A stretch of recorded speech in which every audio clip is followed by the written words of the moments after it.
Welcome to the Success Journey Show. Let's travel together through the lives of individuals on the road to success. Yo, what's going on, travelers? It's Ricky Venters and Marlon Madden, and we are back with you for another episode of the Success Journey Show. What's going on, everybody? Marlon, what's good, man? How you doing today? I'm doing wonderful, Rick. A lot transpired over the weekend, so I feel great. A lot of times we don't revel in our wins or stuff that we're doing. We don't, as much as they're on a higher level, we don't even look at that. We're just like, okay, we finished the work, on to the next thing. You know what I'm saying? So we released our app with a basketball app that we helped somebody, that we created for someone this weekend. And I thought it went very successful. We only had 5 people come back with any kind of problems on a relaunch for an app, which is great. So if you're looking to build an app, if you're looking to digitize your platform or consolidating apps or making your business more efficient, sjsdevelopers.com, which is us, is where you can find us. So that's about it, Rick.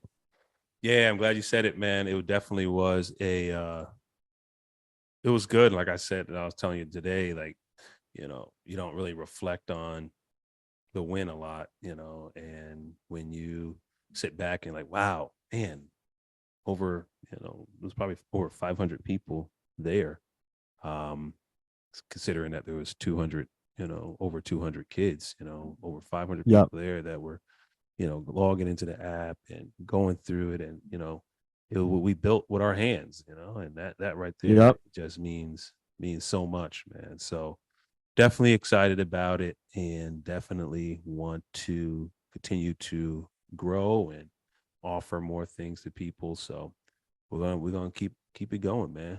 Keep it moving. Yep. Yeah. And we gotta thank our sponsor, Hit Doctor MD. Yes, sir.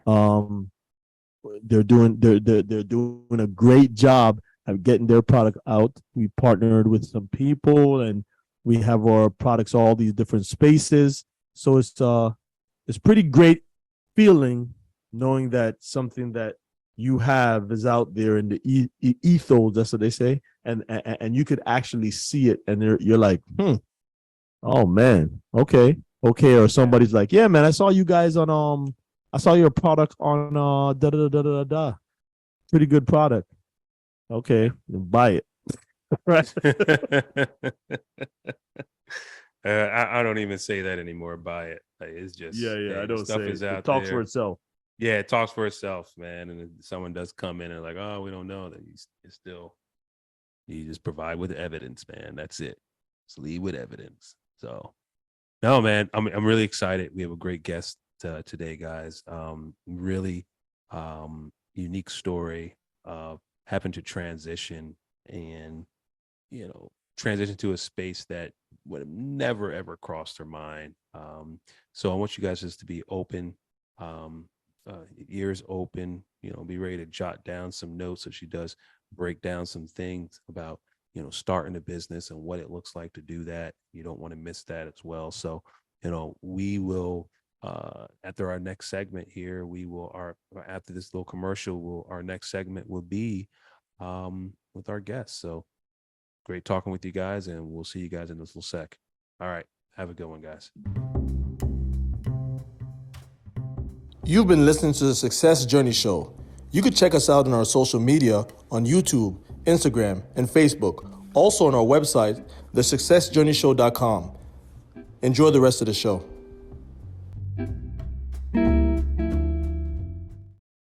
All right, travelers, we are back at our favorite segment of the evening, where we get a chance to talk to a fellow traveler. Can you hear me all right?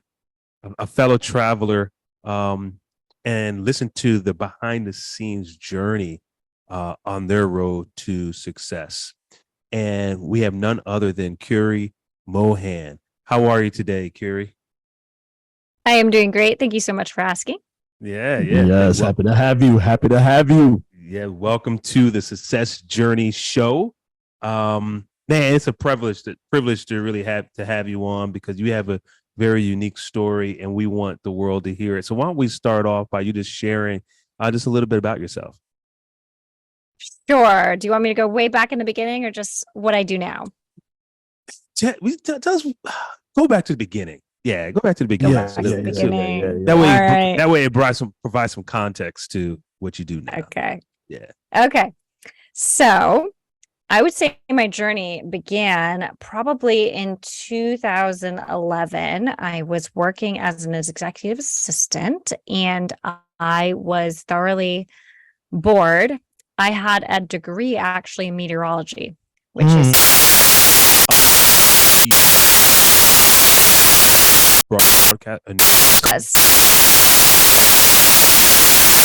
in news, end up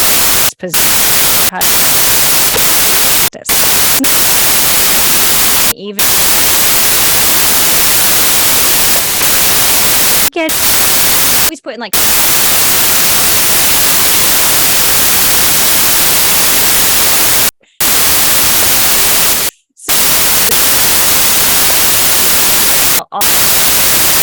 people weren't going to watch TV as much for weather anymore. Everything was turning into, back then there weren't even apps, but they were turning into just like, going onto the computer and going onto websites.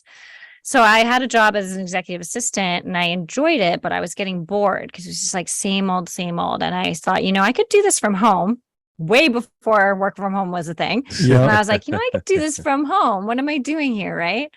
So I started looking up work from home executive assistant jobs. There wasn't much out there, but I stumbled upon something called virtual assistants or VAs. And I was like, that's interesting. And I was like, ooh, but you have to find your own clients and you set your own rates. And ooh, that sounds scary. Nope. And I forgot about it. Instead, I applied for another job. So I got another job, move up the ladder, got bored again, still an EA, this time an EA to a CEO. And I said, I'm going to try this VA thing. It just stuck in my head, right? And I started it. I registered my business and I kept learning everything I could about the online world of marketing and freelancing and sales and everything that I never had to learn before. And within 9 months of when I started marketing myself, I was able to quit my full-time role and go completely freelancing as a VA. And then over the years, I grew my business, just me, solopreneur, to be able to work 20 to 25 hours a week and make six figures. I did attempt to do an agency in that time, hated it, burned it down, and just continued on my way. And I kept having people ask me, what are you doing? What are you doing? What are you doing? How are you doing this? And so I decided to create a coaching business. And the coaching business came about with like people asking and then me teaching and then building a framework and then eventually building it out where I can now do group cohorts instead of individuals so much. I'm building a course so that people can just buy that and learn my secrets, I guess. So it's more like my framework. My framework structured out on how I did that, just staying me without hiring a team and the psychology of how to sell to clients and all of that. Wow. That is awesome, man. That is awesome. A couple of things that stood out to me was when you said, hey, you had a job offer, but they weren't necessarily offering you a lot, right? In the very beginning. And a lot of people, and that was for a news broadcast, so finally, a lot of times when you start out in news, you end up with the worst positions because you need practice, right? So it's not like they were going to offer me an evening meteorologist position right away. It was a weekend meteorologist, and you're always put in like some far off town that no one watches. Nobody watches. No one watches. So it was a few of them. All of the job offers were like this far off town. The worst one was a weekend meteorologist position and a field reporter during the week, 60 hours for $18,000 a year. Wow. That was 2010, but still in 2010. And in my EA role, I was making 50, I think, in Boston. So it's a little different, more metropolitan, urban, but it was still just like $18,000 for a 60-hour work week. I couldn't. And even though I had spent all this time learning that information and acquiring all the knowledge of physics and calculus, because you have to learn all this high level stuff. Yeah. But just in case the computers all break down, you need to be able to forecast by hand, which no one ever is going to have to do. But that was that was like the background. You need to understand that, the how to do it by hand just in case. And that was a little disappointing, and it was really hard at first to get over that and to realize like I've been working hard for this. My parents put me through college, and this is what I was going to do, and now I'm not going to do this at all. And it was some tears. It was some tears and some internal conflict, but I pushed past it, and I'm so much happier. I'm so happy doing what I'm doing now. But that's interesting, because I mean that's kind of that first hurdle. On your career journey, at least that you shared, that you had this dream. Not only did you have this dream, but you had family members that bought into this dream with you. And then come to realize that, man, this is it's a dream, but it may be a nightmare, right? It might. If I went down that route, working 60 hours a week for $18,000, and that was before taxes. 18 before taxes. Yes.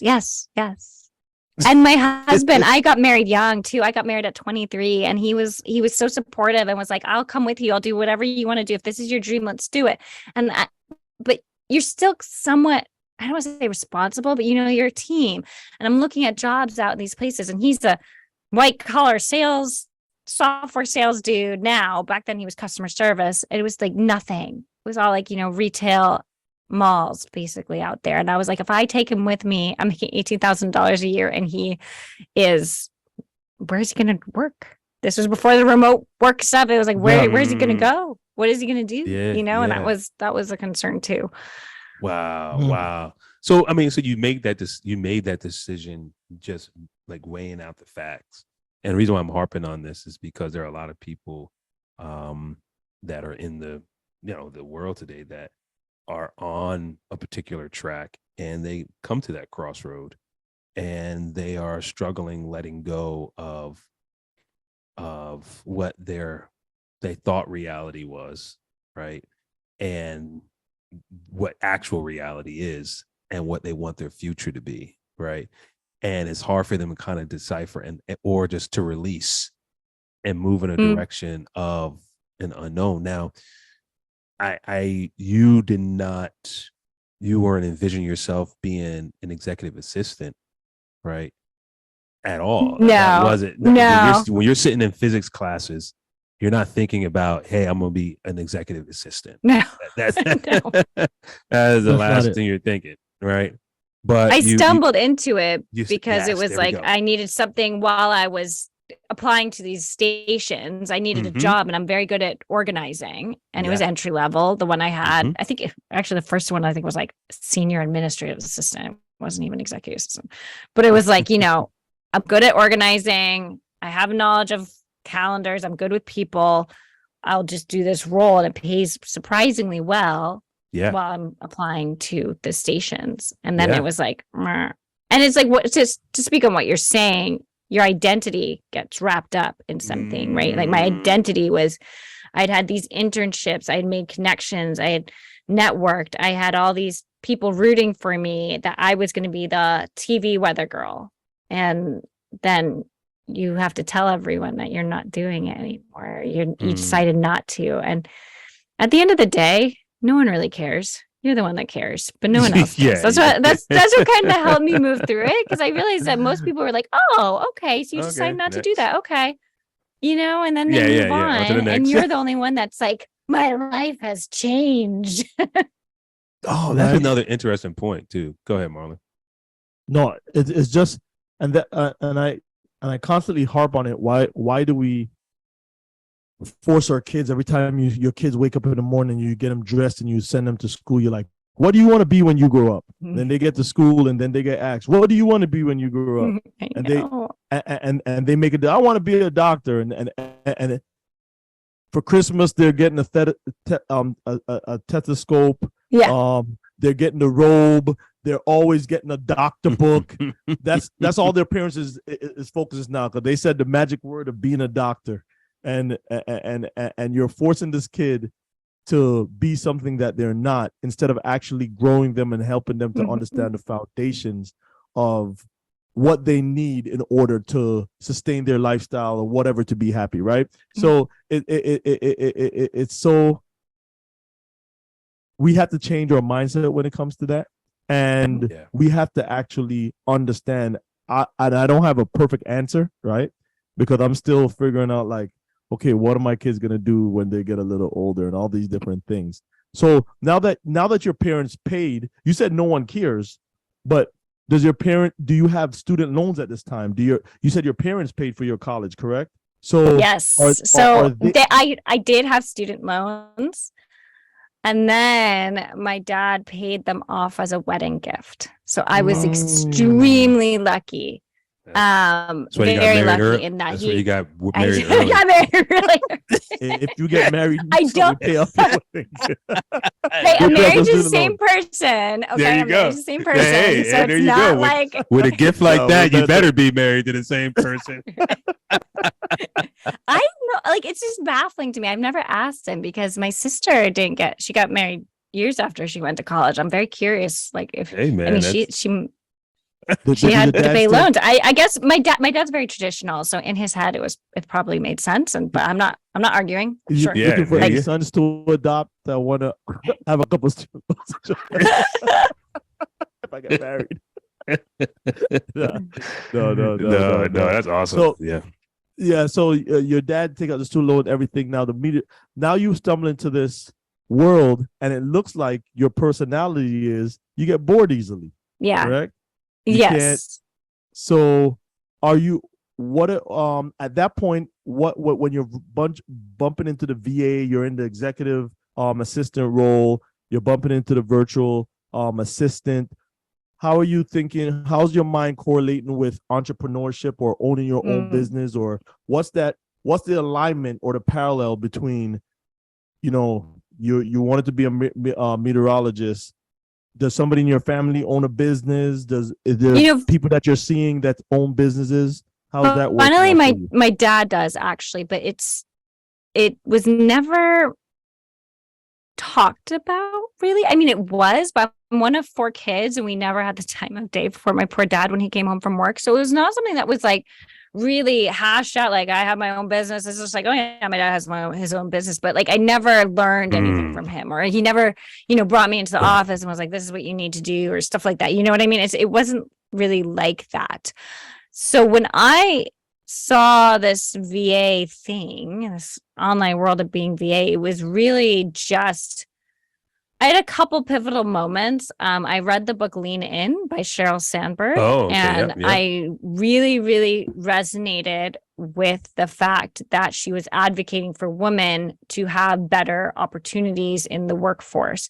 And while I was reading that book, I started seeing the online freelancing world, the VA world, and honestly, VA was the only thing I could do with my skills, which is why I was gravitating towards that. I mean, I'm not a graphic designer. I don't have those skills. I'm not a social media person. So I just went in that direction. So that happened. In the meantime, I also unfortunately lost 2 pregnancies. And it was really... Sorry to hear that. No, it's okay. It was a long time ago. It's okay though. But it was, one of them was really a bad genetic, like not genetic, but defects. It was like one of those 100 chromosomal defects, 1 in 600,000 chance, very rare.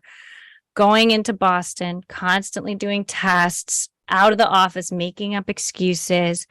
And my manager, the CEO, was an older man who had no wife, no kids. And I just was like, what am I like? He can't relate to me. I feel trapped. I feel like I did tell HR why I was leaving so much and what was going on. I kept it very brief, but I thought they should know. But it drove in this feeling of like, I never want to be in this position again. I never want to have to tell someone I have to go to the doctors 1,000,000 times for some health issues. I don't want to feel like someone's telling me when, like, simple things like I just want to walk my dog. But mostly it came back to this whole thing of like, so I have to leave multiple times, going through this deep emotional thing. And I feel trapped in this employer environment where I don't feel supported, and I just don't want to be here. So that was kind of like both things. I think it was like Lean In reading that book, and then also going through those pregnancy failures was just like, this is not something I want to be in the office for. I'd rather be on my own doing my own thing. So how can I achieve that? What's the fastest route? I'm going to freelance. And those were kind of like, so no, was it in parallel? Kind of not really, but it was more like personal, like shifts in my life that led me to that. Yeah. That aha moment is very pivotal, right? Yeah. That aha moment is the moment. But you see, what happens to a lot of people, a lot of people have that aha moment. I think almost everybody will have that aha moment, but only a few will act on it, right? They'll have the aha moment and they'll come home one day and they'll just say, you know what, man, I cannot get up. I see my kids are going to school. They're on the bus after I leave. They're not up when I leave. I leave earlier than them. When I come home, it's just homework. They go to bed until the weekend. And then on the weekends, I feel so sluggish. I can't do this. That, man, I need to find another way to get in there. Read a book, rich dad, poor dad, lean in, or whatever the situation is. And they're like, oh, I got it. But only a few people act on it. Yes, that's very true. And I see that in my coaching. So talk about that action that you had to take in order to make sure that you didn't have to go back to that. I'm just saying this because it sounds good in the story, right? This grumpy old guy at the He might have been he was a little grumpy. I still keep in touch with him though. I won't share this podcast with him. But, yeah, we better. I hope that these things go viral, but I hope this one so he doesn't see it. But so you go back. You don't want to go to this elderly statesman's job anymore, right? And you want to. What are the actions that you're taking now, and how are you figuring out these steps in order to have that freedom that you're looking for to walk your dog? So I would say that I spent an hour every morning. I got up early. I spent an hour every morning researching social media, scheduling social media posts. Back then there was no Instagram, I don't think, no. So I was doing a lot on Twitter. I was doing a lot on LinkedIn because I realized that's where I think my clients would be, not Facebook. So I focused on those. That would be an hour before I went into work. And then I would go into work and then I would come home. Keep in mind, I did not have kids back then. So I'd come home, we'd have dinner, and then I would spend another 2 hours at night researching, like, how do I find these clients, figuring out how, like when I went on to freelancer marketplaces, which back then there was like only one or two, how do I craft a proposal that's going to get their attention, that will make them want to work with me? And then it was just day after day. I think I probably spent 6 to 7 hours a week just on my own time researching and action. So I would have certain days where I would go look for clients purposely. I'd craft cold DMs on Twitter and on LinkedIn and just try to get people interested. And I swear, like, it's really true. You send out 99 and you get 99 no's, and then you might get one person who says, actually, I'm a little bit interested. And that's like the biggest deal, right? Like the biggest deal is someone said they were interested. And the social media posts, what I would do is I'd share people's articles because that was a sure way to get their attention. So I'd share them and say, I'd really love this article by at so-and-so. You should check it out for tips on this. And then they would say, thank you, which would share with their audience, or they would like it. And I would just go through that social media strategy over and over again. And then I would have certain days that I would just focus on, the cold DMs and getting clients. So I would like send proposals to actual freelancer sites. I would also apply to jobs, but as a contractor, say, like, I know you're looking for a full-time EA or whatever. Would you consider a contractor? This is why it's so much more beneficial. And I would go through that. And again, many no's or downright ignoring me. But then there would be occasionally people would be like, you know what, I'm kind of interested. So those action steps, and that's what I tell a lot of my students today. It's like, you have to take the extra time for business development, especially if you have a corporate job. You can't just take my coaching and expect that magically you're going to get clients, because it starts getting to the point where you're going to have to put in the work. You're going to have a schedule. You're going to have to get up when you don't want to get up. You're going to have to do it on a Saturday for 4 or 5 hours when you don't want to do it. But if you make it a routine and if you make it a habit, eventually you'll see traction, because you just can't not get traction when you're constantly putting in the effort and constantly putting yourself out there and constantly just trying, and you get rid of all your fears. all your fears go away because you're just doing You it become so numb much. to it. You become numb to Yeah. it. It's just like, hey, I'm just going to do it. Yep. I'm not even, and you're not even doing it necessarily to get a reaction. You're doing it because of the process, right? Yeah. It's like, hey, yeah, I know that if I keep doing this, yes, I will get some feedback. But as I'm going through it, I'm not looking at the numbers anymore. I'm just looking at, I got to keep doing it. I got to keep Yes, doing it. consistency. Consistency pays off, man. Oh, I love that. They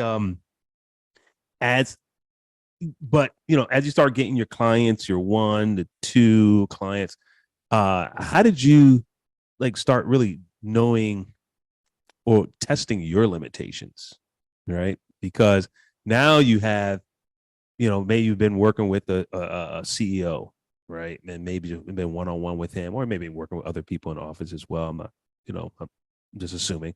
But now you're pulling on multiple clients, right? Mhm. And everyone has their demands. Of course, you give them the time frames in which you're going to work with them, right? But still, Mhm. even when you're not working with someone, you're still thinking about the work. All right. Have you ever gotten to that point of really have to realize as to, hey, how do I define 25 hours is good enough for me and not more than that, especially as you start growing as with your family and things of that nature? I want to make sure I understand this question. You're asking, how did I manage the workload as more clients came in? Is that how you're asking? Or what point was I like, this is too much? Yeah, Yes. that's pretty Okay. much, yep, all inclusive. Okay. That question. So in the beginning, thankfully, I didn't have an influx of clients. It wasn't like a waterfall, it trickled in, really. It was like one client I went to a networking event and someone had heard of me and referred me to this client, which was amazing. It was just a few networking events locally. So I started working with that client, and that was, I think 5 hours a week. So it was 1 hour a day, supposedly. But the way I set up my contracts was I never set it up by hours. I set it up by how quickly I would turn around the tasks. So then that person, I could potentially do all their work on one day if I wanted to, if I had 5 hours. Then I got another client. He was more hands-on, demand. So I would schedule emails to go out during the workday. He was more EA work to make it look like I was working during the workday because he didn't know I had a full-time job.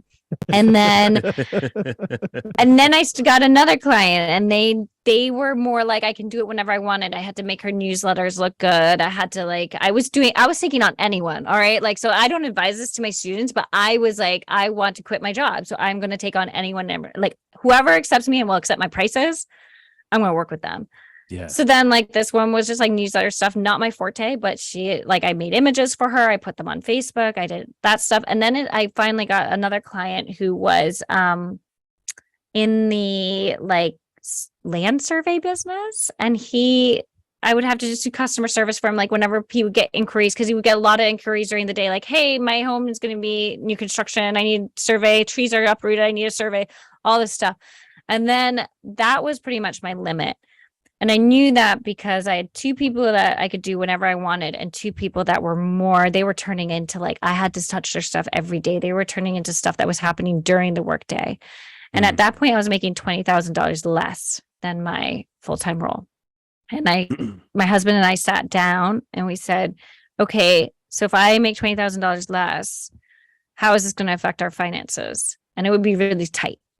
But I'm freeing up 8 hours a day. I'm no longer working 2 hours here, 2 in the morning, 2, and then I could work on my marketing again, because my marketing started sliding because I was constantly just doing this job and I didn't even have time to do outreach to new clients. Yeah.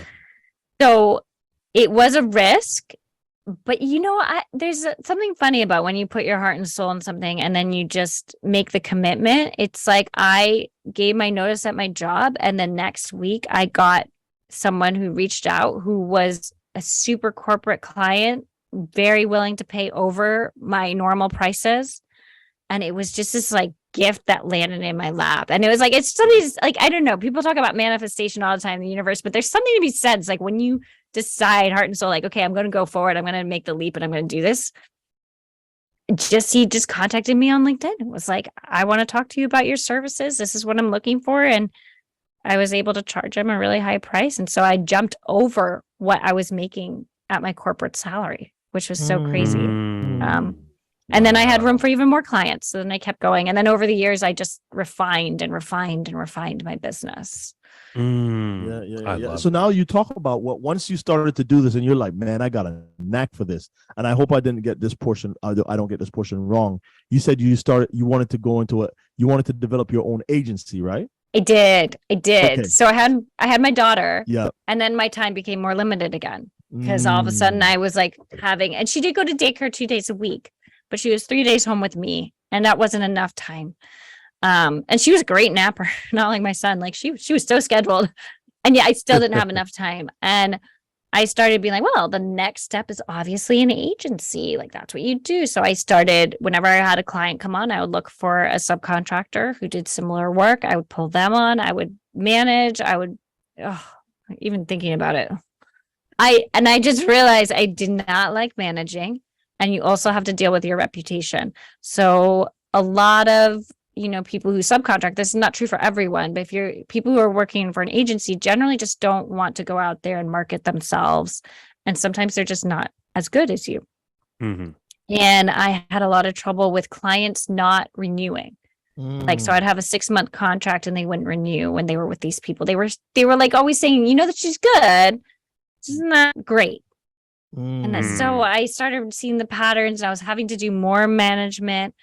I wanted to be client facing, and I couldn't with all the management. And I said, you know what? I don't like this. I might be making more, but it's at the expense of me just constantly, like, contractors asking for more pay, contractors asking for this and that, and then clients asking for this and that person. I had one client reaming me out at 5 a.m. because they were really unhappy with one of my subcontractors. And I was just like, I can't, this is not for me. So as they stopped renewing, I stopped looking for new clients and I went back to just me. Wow. Gotcha.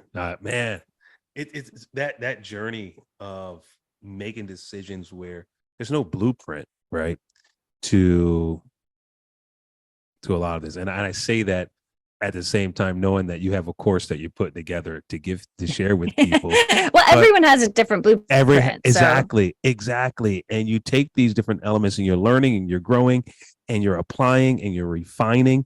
And it all goes down to this commitment of serving people to your best ability so that you can walk away from any engagement knowing that you gave them the best that you can give them, and let it fall from there. And you hope that means a retainage, bring it back for more service, things of that nature. Yes. But these are all things that, as you're saying all these things, you didn't go to school for running your own business, right? You didn't even go to school for what you're doing, right? For business. No, I mean, there's business colleges right. and universities out there like Babson, Bentley, there's Northeastern, those are new me, but exactly. No, you didn't do any of that. And especially not in this world of the VA, right? Virtual assistant, right?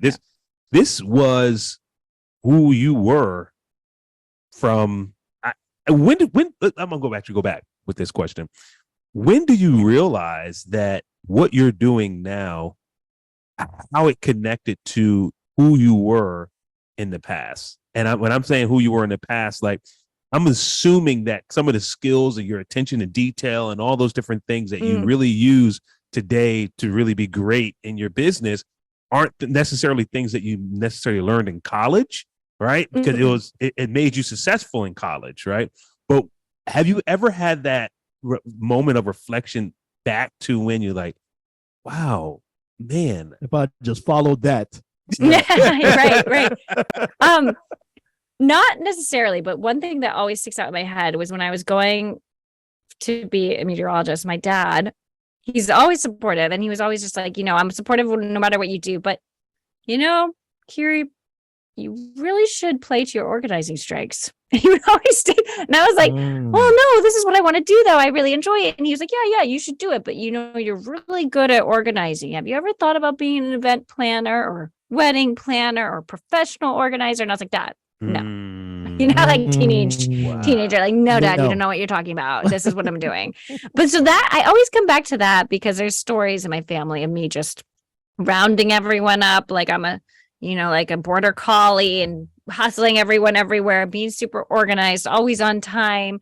Like there's a joke in my family of like when we go on vacation, I need to have a schedule of what I'm doing each day to feel relaxed. And my sister does not want to see that schedule at all because that's not relaxing for her. Right. So there's like that joke that I need to have everything structured in order to feel like I can continue to just be relaxed and be myself.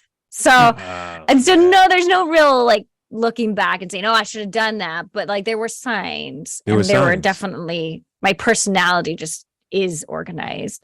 I think there's a drive within me, which I don't know where that comes from. I mean, my dad obviously runs his own business, but some of it was, I think he had no other choice. It was the Great Recession. And he was like, it was the one back in like the 70s. And he was like, I'm going to just do this because I've been laid off and like I have a kid on the way and I'm like desperation, like sometimes I talk to people and there's desperation, building a business out of desperation, and there's building a business out of inspiration. And I often come from inspiration. And there's nothing wrong with either, but the drive is different. And you were talking about drive as part of your 4Ds. Yeah. And I think that like that's so important. And I have that and I don't know where that comes from. But there's a constant need to prove myself, constant need to get out there. And like I said, I was bored in those other jobs. There's something about like those personal successes for me in a business that make me feel like, yes. And I just keep going and keep going and keep going. Trust me, we know. And for the travelers, we call them travelers because everybody's going on a journey with us. If you're wondering about the quad Ds and this is your first time you're listening, it's our short: dream, drive, discipline, and diligence. And we believe if you have anything at these in any corner of your life, you could be successful.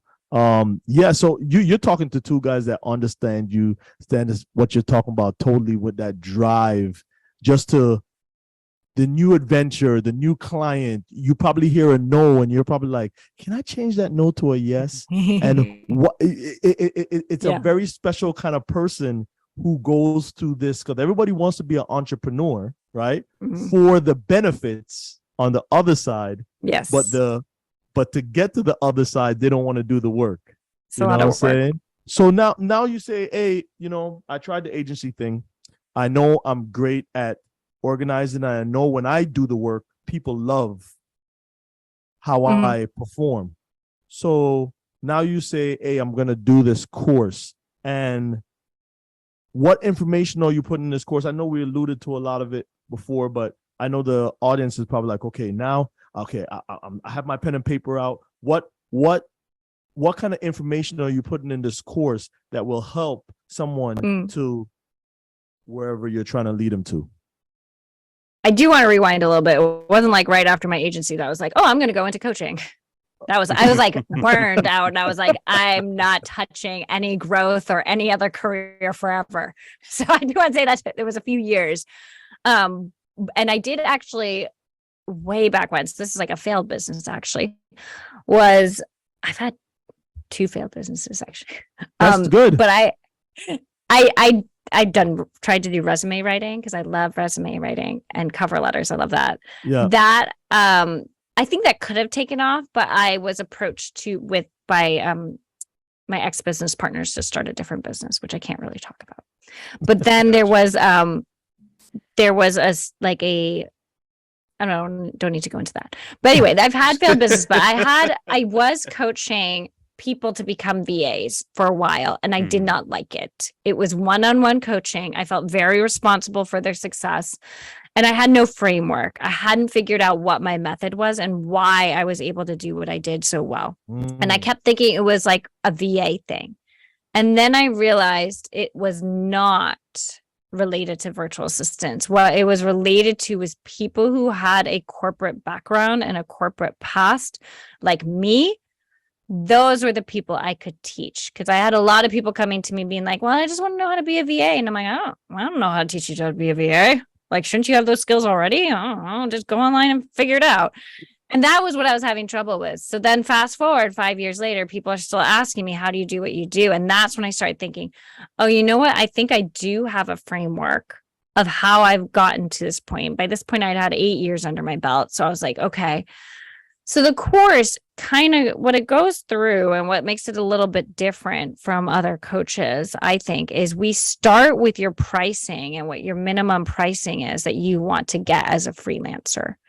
And from there, that dictates the rest of how you're going to go through the course. And then we talk about what makes you unique. Okay. And like your unique value proposition that usually with coaches is brought in later at the sales section. But I always want my students to keep at the forefront of their mind, A, what they want to be making financially. Yeah. B, how are they unique? And usually how they're unique is they've had some kind of corporate background or corporate skills in their past. So that my company, Corporate2Contract, has that in there, right? Like I work with people who are ambitious, who have worked in companies, because that's their differentiating factor. And then from there, instead of saying, well, who's your ideal client, which is a lot of jargon that's thrown around for business owners, I say, what's the ideal industry that you want to target? Because when you're targeting an ideal industry, that can pay you what you want to be paid, it makes it so much easier. Because a lot of times people think, oh, my ideal client. For instance, let's go back to my beginning VA days. And I was just learning everything on the internet. I was learning about ideal clients. I was like, oh, I really want to work with like someone in the alternative wellness space, like yoga or acupuncturists. And I start working for them. And guess what they're having me do? It's newsletters, social media. They can pay max $500 a month. Nothing against that industry. But then I realized it would take me years to get to the financial point that I wanted to be in. And also, newsletters and social media is not my jam. It might be other people's jam. Good for them, but it's not mine. Yeah. That's not my zone of genius. That's not what I'm really good at. And so I realized, okay, well, I want to be making this much. How do I make this much? And this is where I go into my course. Like, how do you structure your pricing? How do you build out your pricing? How do you present it to clients in a way that makes it very appealing for them to see those high rates? And so I went from there. Okay, this is what I want to be making minimum. What industry is going to support this and make it easy for me to sell into? And I settled on, for me, startups that usually had some kind of venture capitalist funding, that had about 10 employees or more, that had their systems and processes in place. So I wasn't expected to come in and put in different softwares and systems and HR stuff that I don't have any knowledge doing. So I got very targeted on that industry. And then from there, I was able to get into the ideal clients. So that's kind of what I teach my students. And then we go into like marketing and sales, always keeping the forefront. Well, how are you unique? It's your corporate skills. It's the places you've worked. It's the people you've worked with. It's the fast-paced companies. And then I teach them how to write their copy and their marketing and how to pitch appropriately as well. So that is everything that is going into the course currently that I'm building out. But I've been doing this with groups. So I have it there. I'm just figuring out how to put it all together and teach people in one course. Man, I'm telling you, I love when you're talking. I was like, if I was like, man, I just want to go super fast. I want to drive 250 miles an hour down a straight road. And then somebody goes, okay, here's a straight road, man. Go get a car. And I go, yeah, let me go get this Ford Escort. Funny, that was my first car. Oh, there you go. That thing did not get over 70. Oh, my goodness.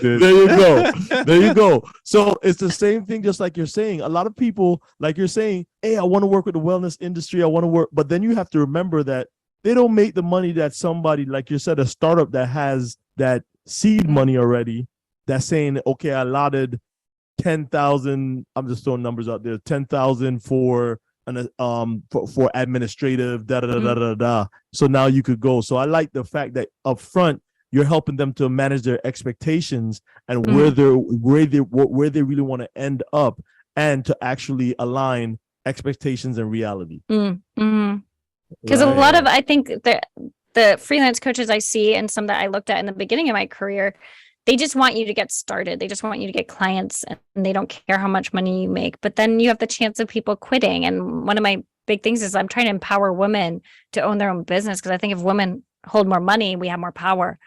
And one of the fastest ways to do that is freelancing. But I just don't want you to go out there and make $600 a month. I want you to make $6,000. I want you to make $10,000. I want to make $20,000 a month. How do we do that? Right? Yeah, I love it. Listen, all those travelers that are out there or anyone that is looking for a course, I'm just going to tell you right now, just by listening to what is being said that's in that course, that's the course you need to get.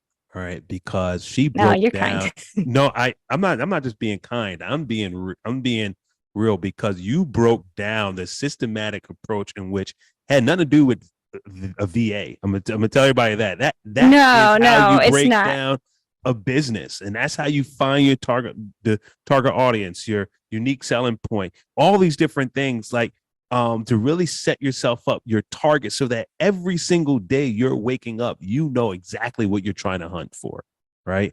And a lot of Yes. people, and I've definitely been guilty of this a lot of times, is that not knowing you're moving, not necessarily knowing exactly where you're pointing, and you're not finding the success you want in certain things. And being able to have this structure, have a course like this, that can help guide you and show you, what do you want to be making? What do you want to make per month? I want to make $20,000. All right, well, guess what? You can't go to, work for the guy that you just met in a lunchroom and he has an idea, right? That's not, or he needs you, Right. he needs some help on the weekend. Like that's not going to work, right? Yeah, if you want to sharpen up your tools or something, you just want to do some volunteer work. Yeah, okay, but you got to know, where are you going to get that? I like to say the bag from. Who's going to give it to you, right? And how can you keep getting it over and over and over again? So I definitely want to just plug that in, because just hearing the content that you have in that is phenomenal. I'm really excited to see that be launched out to the world. Thank you. And Yeah. like you said, it's definitely not just for VAs. Like right now, I have in my group a website designer. The current cohort is a website designer. We do have one VA. We've got an event planner. We've got someone else who's maybe should be considered VA, but she's more operational. No, I think she's more operational consultant management. So it's definitely all different paths. I would say everyone comes from some sort of, like, it's all skills based, right? It's all, you have to be service based. I'm only helping people who are service based, not product based. So product based, I don't know what you're talking about. Products are not my thing, right? Yeah. I generally thought leadership isn't something that comes into that personal, like influencer stuff. Those kind of people don't come through my cohorts, but it's all service based, all people who want to be freelancers. Oh, I love it. And you also have a podcast, right? Yeah, I do. That. I can't believe I forgot about that. Plug it We were in. just talking about Hey, ain't no shame in the game. Plug it in. Where can people come and listen to you also? And what kind of information do you give on your podcast? Yes, it's the $1 million Tipping Point podcast. It is for women, and it's for women who want to grow their business. And I only interview women entrepreneurs who have hit the 7-figure mark, who have made over $1 million. We talk about their teams, what kind of teams have they built? I mean, men can listen to it too. And I know some men who have contacted me say they listen to it, because it's just, if you're interested in business and growing a business, then you can listen to it, but it's all women. Yeah. So it's mostly like, let's hear about your business. Let's talk about how you got there. And then let's talk about like your team. How do you manage your team? How's your leadership style changed? How's your mindset changed to hit 7 figures? What's the best investments you made? Worst investments you've made? Have you ever had months in the red? How do you deal with that? That kind of questions that you might not get to ask people ahead of you, but you want to. And so it's just really sitting down and having them share their knowledge and expertise that my audience can learn from. All right. And what you said in the name of it, what again? The $1 million Tipping Point podcast. Yes. $1 million tipping point. I love it. $1 million Tipping Point podcast. If you could go back to the young gal that is just getting out of college, graduating, hey, I'm gonna work this side job really as I'm trying to find my true passion and follow my true passion, as a I'm gonna say meteorologist, right?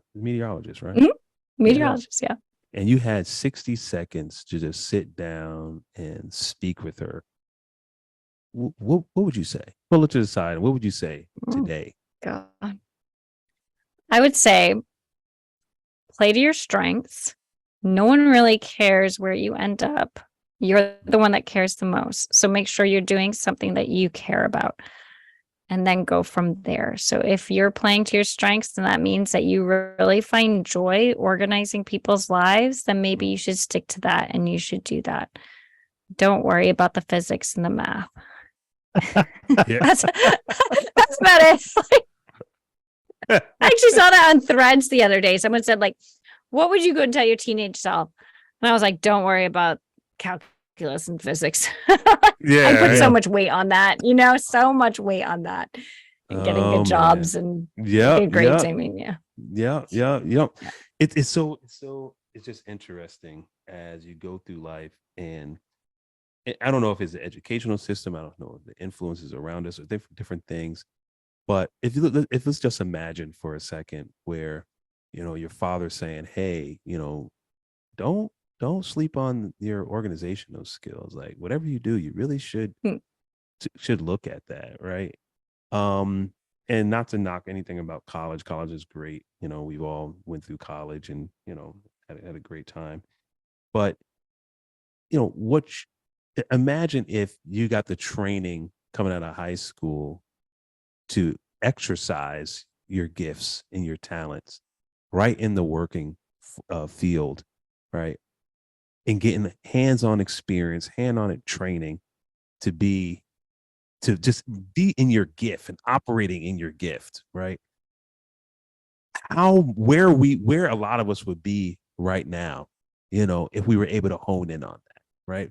Because so many times in our lives, we are as kids being molded and students being molded, we're being molded around things that may interest us, may not interest us, but it's just standard, right?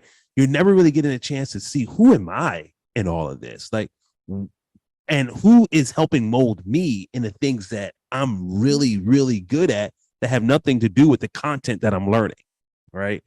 And if we were able to identify and ways and pathways to help nurture that in the future, and I know we can't do it for ourselves now, we kind of past that, but even for our kids, we all have kids, just be able to help guide them in the quote the thing that your father said to you, hey, the organizational skills.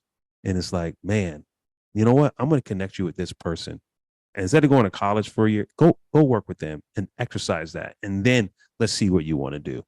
I don't know. I'm just putting that out there for people. But it's just a thing. Like, we do not have training for your gifts. Yeah. We don't. Yeah. We don't. I do want to say, in defense of my dad, he got me my first job when I was 15, actually, in an office, and they asked for my older sister, and he said, "You don't want her. You want my younger daughter." Yeah, he does. Like, your dad was a business. Your dad was a businessman, and he knows. He knew. He knows. He was probably like, man, if I could only get her to be over here in my business for this organization, though. Oh my goodness, I know. Want to work for me, right? No, I did end up working with my dad a little bit. I took a year off between high school and college. Speaking of like doing stuff to like kind of find yourself, and like, I don't know if I learned what I wanted to do at all, but like, at least I took that time for myself, and he let me work before I went and backpacked. I worked at his company for like 4 months just to understand like a little bit of what he did.